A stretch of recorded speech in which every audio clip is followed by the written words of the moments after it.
Assalamualaikum dan salam Malaysia Madani, kembali membicarakan 5 berita pilihan dalam berita 5@5.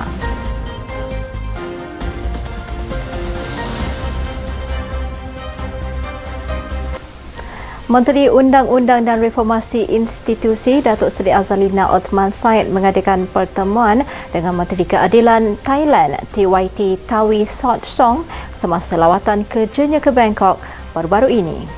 Pertemuan tersebut bertujuan mengeratkan kerjasama serta berbincang dan bertukar pandangan dalam bidang perundangan antara kedua-dua negara.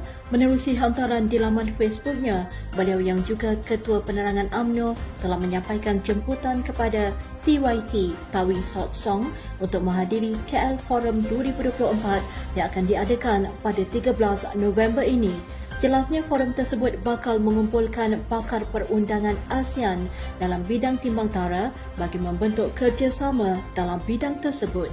Ketua UMNO bahagian Beaufort, Dato' Awang Asli Lakat menekankan pentingnya jasa UMNO terus diangkat dalam memajukan negeri Sabah serta memartabatkan kedudukan bangsa di Sabah tanpa mengira kaum dan agama. Beliau berkata, kejayaan yang dinikmati rakyat Sabah hari ini adalah hasil daripada pentadbiran UMNO dan Barisan Nasional sebelum PRU 14. Antara projek besar yang dilaksanakan pada ketika itu termasuklah Lebuh Raya Pen Borneo dan Masjid Negeri Sabah. Beliau menekankan bahawa pencapaian di negeri Sabah adalah hasil daripada usaha gigih pemimpin UMNO yang berkomitmen untuk memajukan negeri ini. Namun begitu katanya, sekarang ini seakan tiada lagi pembangunan baharu selepas pilihan raya umum ke-14 apabila UMNO dan Barisan Nasional mengalami kekalahan dan tampuk pentadbiran kerajaan negeri Sabah berubah. Sumbangan itu beliau menyeru semua ahli dan penyokong UMNO untuk bersatu demi memastikan Sabah terus maju sambil mengekalkan hubungan erat dengan masyarakat melalui program khidmat bakti yang berterusan. Ketua Menteri Melaka, Datuk Seri Abu Rauf Yusof menyampaikan sumbangan sempena program Deepavali kepada 175 penerima di Masjid Tanah. RM200,000 diperuntukkan untuk 1,000 penerima di seluruh negeri Melaka sebagai sebahagian daripada usaha kerajaan negeri bersama Jabatan Kebajikan Masyarakat dan SWM Environment Sdn Bhd. Katanya kerajaan negeri Melaka terus komited untuk melaksanakan pelbagai program kebajikan yang memberi manfaat kepada semua golongan agar kesejahteraan rakyat sentiasa terpelihara.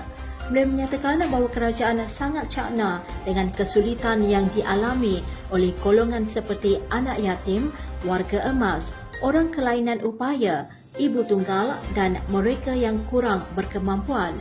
Beliau berharap sumbangan yang disalurkan sempena Deepavali ini dapat menceriakan penerima dalam membuat persiapan menyambut perayaan pada 31 Oktober ini. UMNO bahagian Lahad Datu menerima penyertaan 80 belia baharu membuktikan minat golongan muda terhadap parti itu semakin meningkat.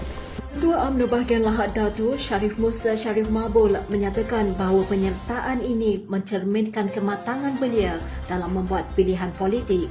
Beliau menegaskan penglibatan belia sangat penting bagi memastikan keperluan mereka terjamin dan kebanyakan ahli baharu yang berumur antara 18 hingga 30 tahun menunjukkan minat yang mendalam dalam bidang politik. UMNO bahagian Lahad Datu juga akan menyediakan lebih banyak program latihan dan bimbingan bagi membentuk belia sebagai pemimpin masa depan termasuk melibatkan mereka dalam inisiatif sosial dan kebajikan.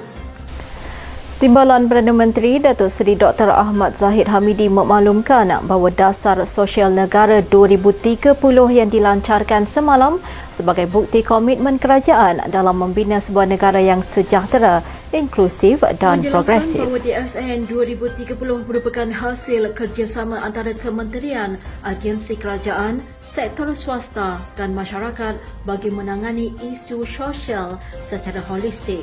Ahmad Zahid percaya bahawa jika pelaksanaan dan penguatkuasaan dasar ini berjalan lancar, Malaysia akan dapat mencapai kedudukan 25 teratas dalam Indeks Pembangunan Manusia dan Indeks Persepsi Rasuah.